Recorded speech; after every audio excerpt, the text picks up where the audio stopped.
ఒక తేజ సజ్జా అని ఒక చిన్న హీరో 2-3 సినిమాలు తీశాడు అంతే. అలానే ఇతను ప్రశాంత్ వర్మ కావచ్చు, ఇతను తీసింది 2 సినిమాలు తీశాడు, మూడో సినిమా.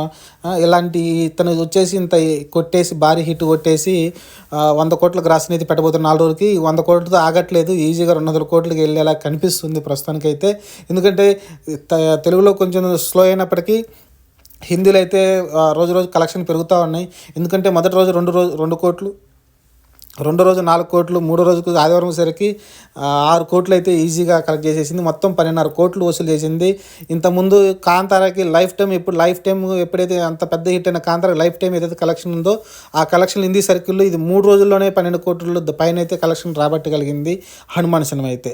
ఇంకపోతే ఇంతకుముందు పుష్ప కావచ్చు, లేకుంటే కేజీఎఫ్ కావచ్చు, ఈ సినిమాలకు కూడా 3 రోజు 6 కోట్ల షేర్ అయితే రాలేదు. 3 రోజు అంత వాళ్ళు అంత అంటే బాగా టాక్ వచ్చిన సినిమాలకు కూడా కేజీఎఫ్